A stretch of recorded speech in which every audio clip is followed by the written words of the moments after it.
The typewriter has greatly influenced the business, commercial, and economic progress of the nation.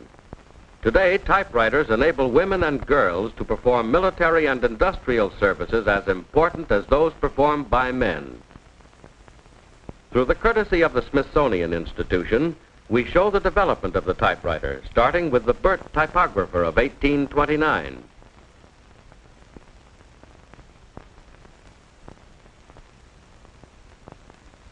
Next, the Shoals machine of 1868, the Remington of 1873. This is the Calligraph, made in 1883. Next, the Hammond typewriter, made in 1884. About 1900, the Smith Premier appeared, followed by the Blickendorfer in the same year. This is the first portable, a Corona, and this is the Bennett pocket typewriter. In addition to these standard machines now in use, modern business has created needs for special typewriters, such as wide carriage machines, justifying typewriters with which to make straight right margins, book type adjusted spacing machines which turn out copy like this, special forms writers, calculating machine typewriters, and card punch typewriters which turn out cards like this. Today, millions of typists at their machines speed the business and war activity of our nation. Their task is complicated by a typewriter shortage and a shortage of experienced personnel. Unfortunately, many typists cannot work rapidly and accurately. To turn out more and better work on the office front, beginners and average stenographers and typists must acquire superior usable typing skill. This film will demonstrate and explain the techniques essential for superior typing. One way to learn a better or the best way of doing anything is to watch and analyze the skill of an expert. If your skills are patterned after those of an expert, you can be a superior typist. Miss Lenore Fenton, who won 11 international awards and set 8 international records in typing and machine transcription, will show us the typewriting skill which enabled her to set these records. In order to become an expert typist, it is essential to master the correct typing technique. How you type is more important than what you type. If you master the correct method of typing, your typing will continue to improve. But if you learn to type perfect copies slowly with one finger, you will continue to be a one-finger typist. If you want to become an expert typist, learn to work like one. You should know how to operate all makes of typewriters. Let's look at the various machines. This is the Remington Noiseless.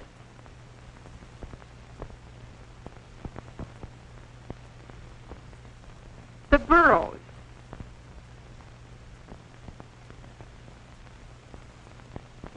The Royal.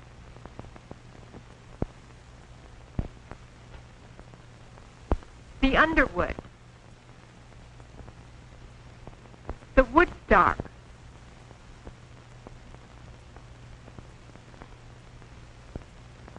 The L.C. Smith.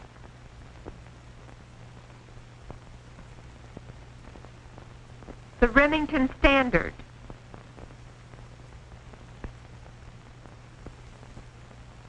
The Electromatic. All of these machines are alike in many respects. Where there are differences, I will point them out on the individual machine. The first essential of proper typing technique is good posture. For good posture, your chair should have a firm back support. It should support your back comfortably. It should be low enough so that your feet rest flat on the floor, 1 foot ahead of the other to give you proper balance. If your chair is too high, poor arm position, slumping, round shoulders, and flat chest result. If your chair is too low, you must reach up, which is tiring. Your desk should be rigid, and of a height that permits working comfort. Sit squarely, 9 or 10 inches from your typewriter, a little to the right of the center of your machine. Let your upper arms hang freely and comfortably, neither too far forward, nor back, nor out. Relax. Don't be stiff and tense. Your elbows should be just below the level of the space bar. More typist fatigue is caused by unnecessary tension and waste motion than by anything else. Of course, this is tiring.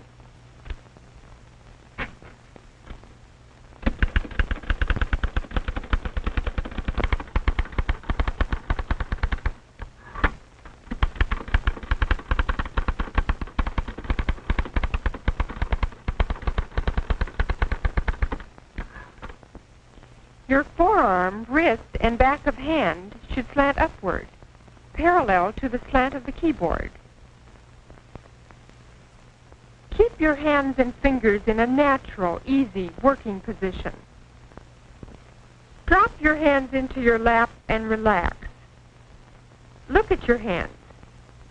When you walk, rest, or sleep, your hands do not look like this or this, but like this.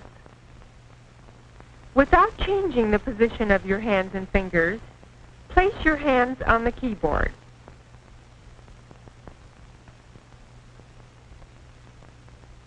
Fingertips down, wrists flat. That's your typing position, with your fingers on the second or guide row of keys. Your wrists should be comfortably down and in line with your forearm, palms close to the keyboard and frame. This position enables your fingers to reach easily over the keys and eliminates tension.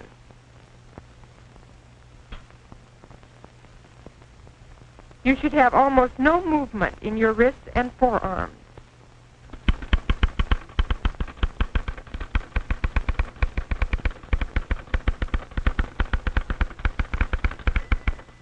Read copy easily, without eye strain.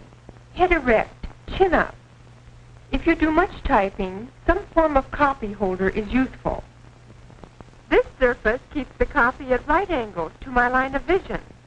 Both the top and the bottom of the copy are equally distant from my eyes.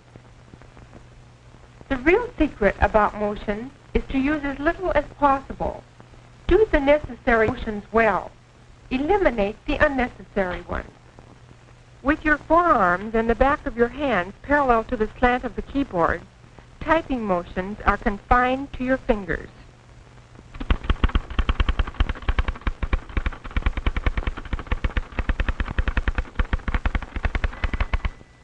Some typists use these finger motions.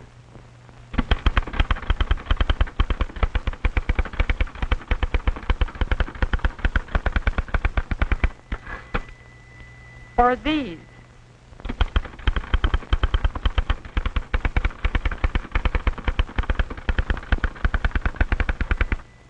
Their fingers travel miles through the air and unnecessarily use much energy every typing day. These useless motions give the impression of great speed, but in reality, they waste time, cause errors, and slow down the typist. This, of course, is the keyboard. This row of keys is called the home row. The 4 keys on the left of the home row, A, S, D, and F, are the guide keys for the left hand, while the 4 keys at the right of this row, semicolon, L, K, and J, are the guide keys for the right hand.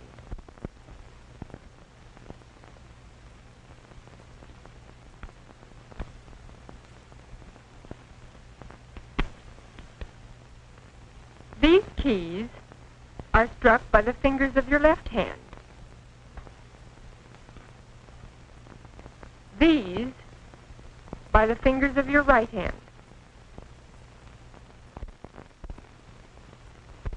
Each finger strikes certain keys, as illustrated in the fingering chart of your instruction book. All your finger motions are learned in their relation to the guide keys on the home row.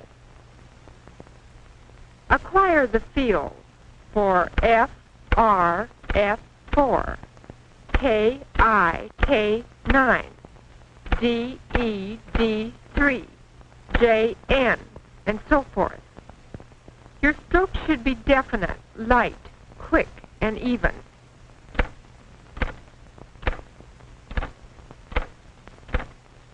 Hit the centers of the keys.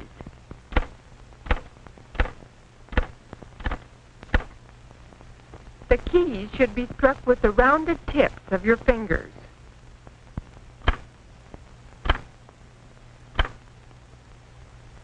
If you strike the keys with your fingernails,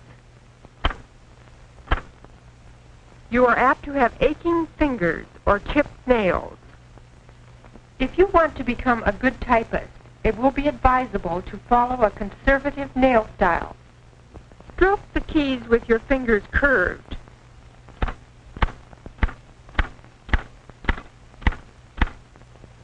When you strike upper or lower row keys, return the fingers quickly to the home row.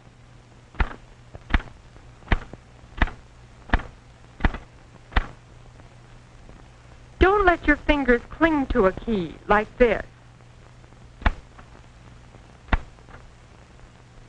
Don't slur your motions from key to key.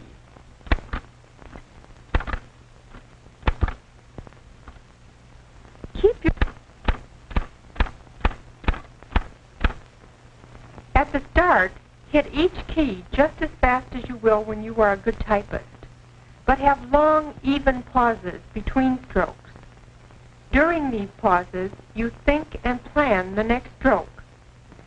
A person who strokes keys this way will never be a good, fast typist until she changes her stroking form.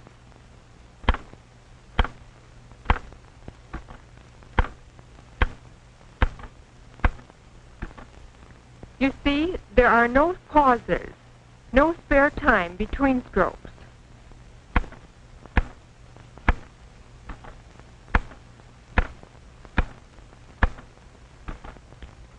But a person who starts stroking this way has considerable spare time between strokes.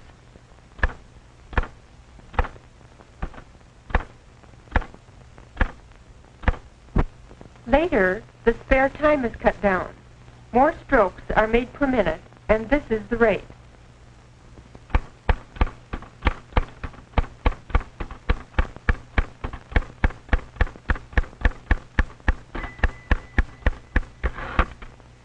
Still later, it becomes this.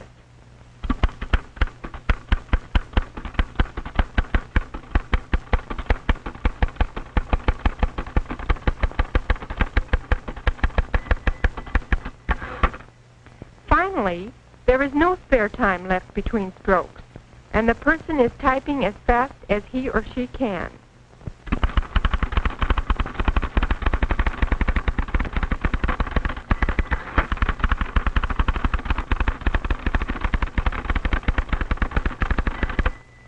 Exercises will develop your keystroking. To develop your precision and rhythm, strike the home row keys alternately, from the outside in and then out again.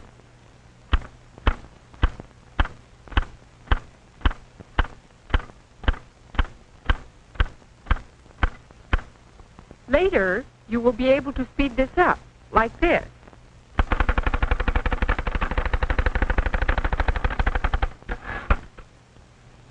To develop your finger agility and control, use 2 fingers of each hand to strike the keys on the 3 rows in an alternate figure 8 pattern.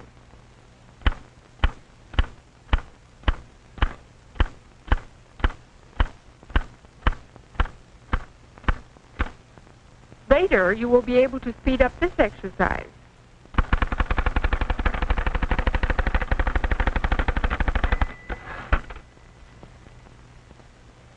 This exercise can also be done with the middle 2 fingers.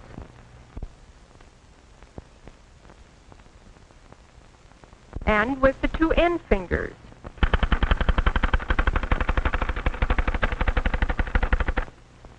Learn to gauge your touch or stroking so as to produce copy of an even blackness.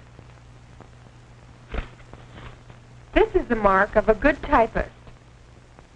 Look at your typed sheet. Your copy should not look uneven like this.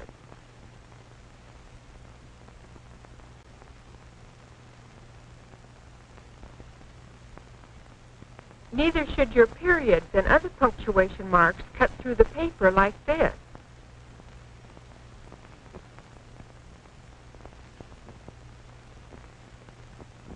On the electromatic, the type bars are operated electrically. First, you start the motor by pushing this switch. Then strike the space bar several times to see if your motor is running. If there is no carriage movement, you'd better check the electrical connection. The motor turns this power roll.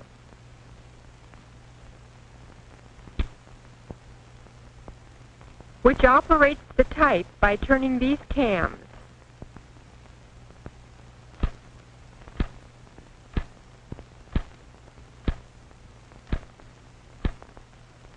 All type impressions are mechanically made uniform, regardless of how hard you strike the keys. A light touch on the keys is all you need. Be sure to shut off the motor when you stop typing for any length of time. Most people do their spacebar stroking with the right thumb. Left-handed people may use their left thumb. However, do all your spacing with one thumb. Hold your thumb naturally, not here, but here, and stroke the spacebar with the lower side of your thumb.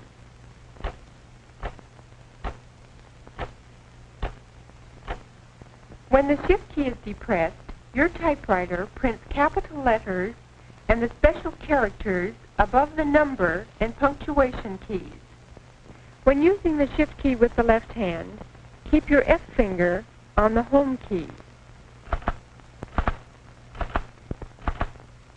When your right hand is used, keep your J finger on the Home key so that your guide positions are not lost.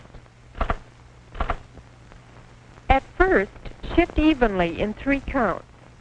Shift key down, keystroke, Shift key up. Later, with experience, you can speed up the action this way.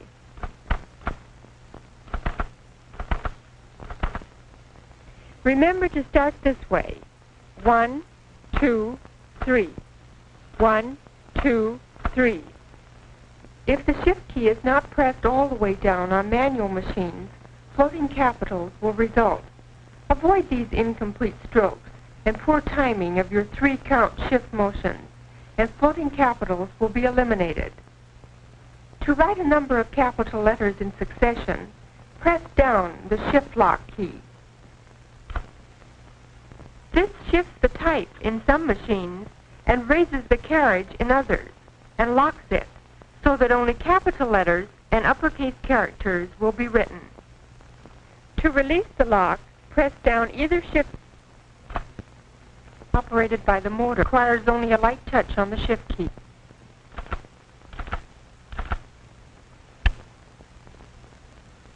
On the burros, the operation is identical.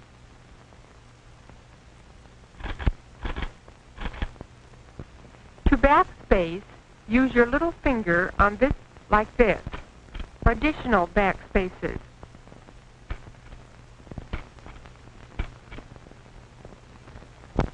Frequent use of the backspace key for striking over lightly struck letters indicates poor stroking form and wastes time. And don't backspace to strike over incorrectly struck letters. Those are errors which you should not have made, and if made, should be erased neatly. On the electromatic, the backspace key is operated electrically and requires only a light touch. The tabulator key is operated with the little finger of your right hand. Without taking your eyes from the copy, the key is held down until the carriage reaches the set position.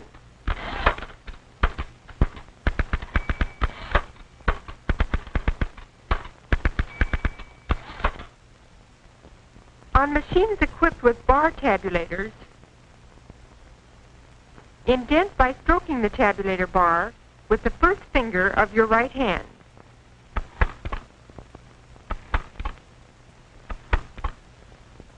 On the electromatic, the tabulator key is on the left. It is only necessary to touch the tabulator key. You need not hold it down until the carriage stops. The carriage return lever is usually at the left.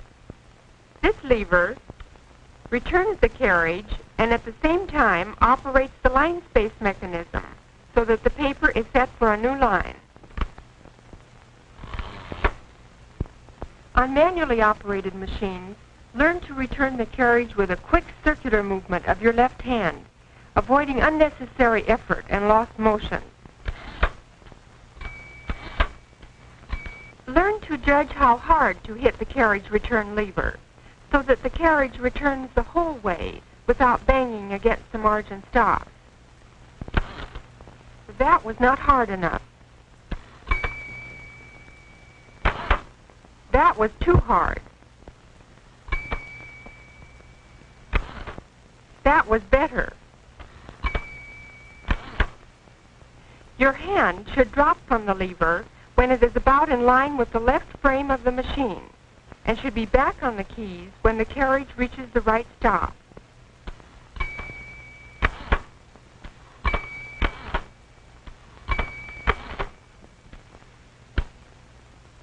Now watch this in slow motion.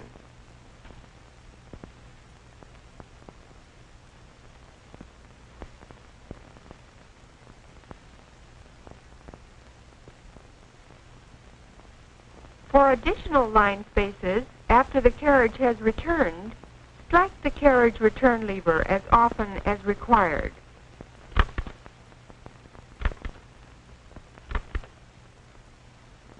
On the electromatic machine, the carriage is returned by touching this key with the little finger of your right hand. The Burroughs works in the same manner. As the carriage returns, the paper is automatically advanced for the next line. If additional line spaces are required on the Burroughs or the electromatic, touch the carriage return key lightly, as many times as necessary.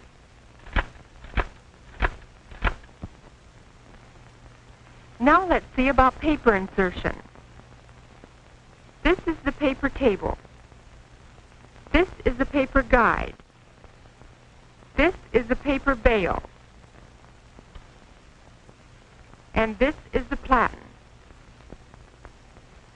The paper guide can be moved to any point on the paper table. Its position in relation to the carriage or line scale is determined from this scale on the paper table. L.C. Smith, Remington, Underwood, and Woodstock machines have similar scales.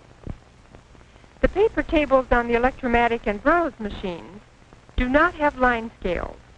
Therefore, the position of the paper guide is determined by inspection.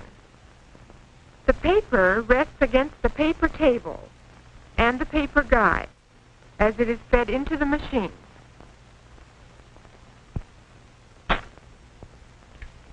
The paper bale holds the paper close to the platen. This prevents paper drumming, keeps the paper from flapping, and makes your type impression sharp and even. These rubber rolls should divide your sheet in even thirds. Otherwise, this may happen if you turn your paper back.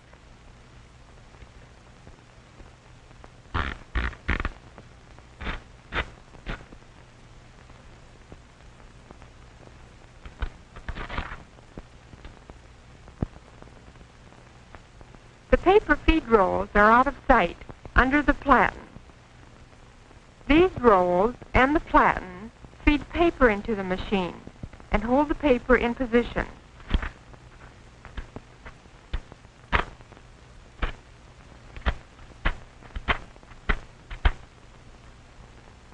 To insert paper rapidly, arrange it so it can be handled easily.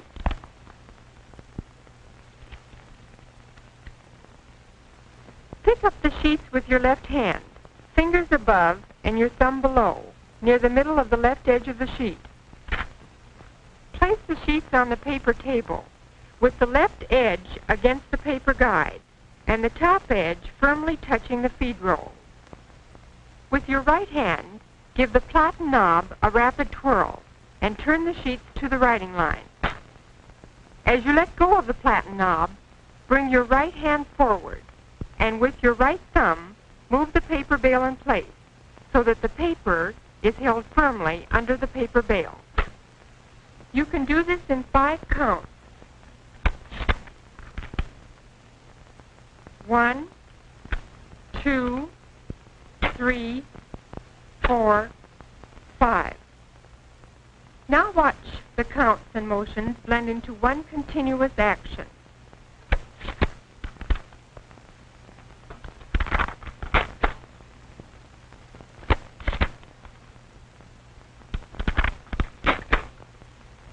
Let's try it on a machine with a different kind of paper bale.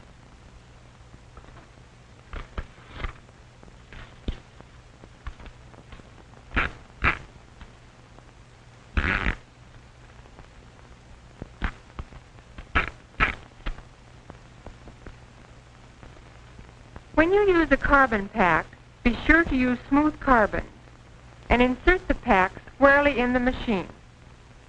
If you don't, this may happen.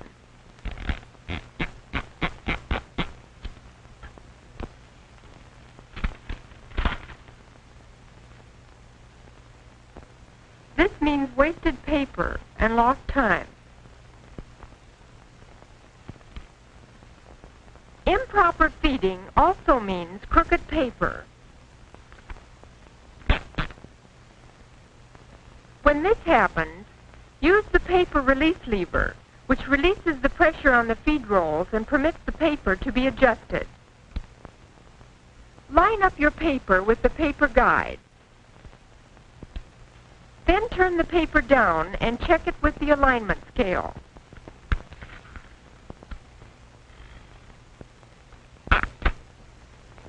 The paper release lever is always back of and inside the platen knob and projects upward like this.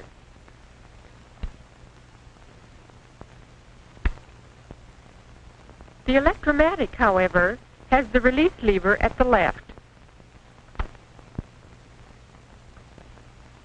Be sure to use the paper release lever when you take out letters or copy. This is not advisable. It bothers other people, wears the line space ratchet and gears, causes carbon paper smears, and rubs the paper sizing into the platen, making it glossy and causing paper slippage later. The carriage can be moved to the right or left by holding the platen knob with your fingers and pressing the carriage release lever with your thumb.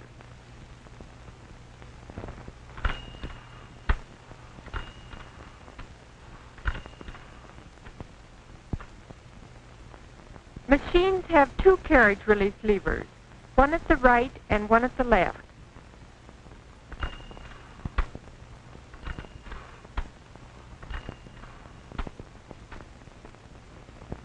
When you understand the basic technique, the next most important thing is intelligent and purposeful practice.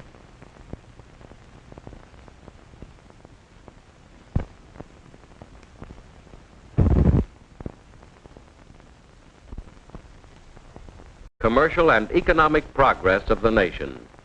Today, typewriters enable women and girls to perform military and industrial services as important as those performed by men.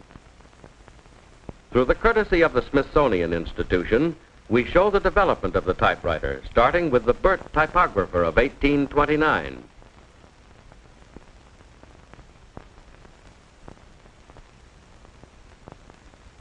Next, the Shoals machine of 1868, the Remington of 1873.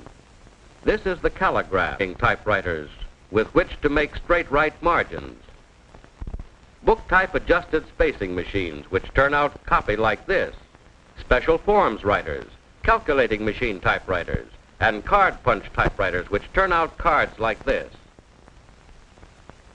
Today, millions of typists at their machines speed the business and war activity of our nation. Their task is complicated by a typewriter shortage and a shortage of experienced personnel. Unfortunately, many typists cannot work rapidly and accurately.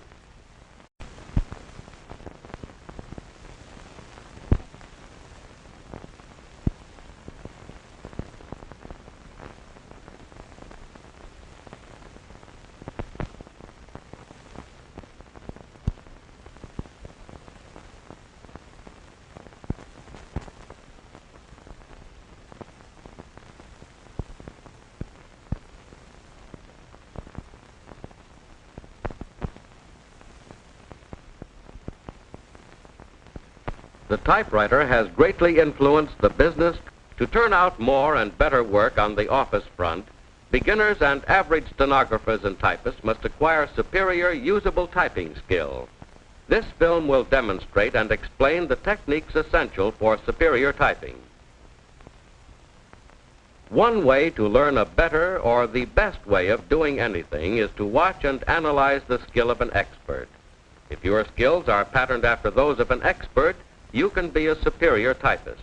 Miss Lenore Fenton, who won 11 international awards and set 8 international records in typing and machine transcription, made in 1883.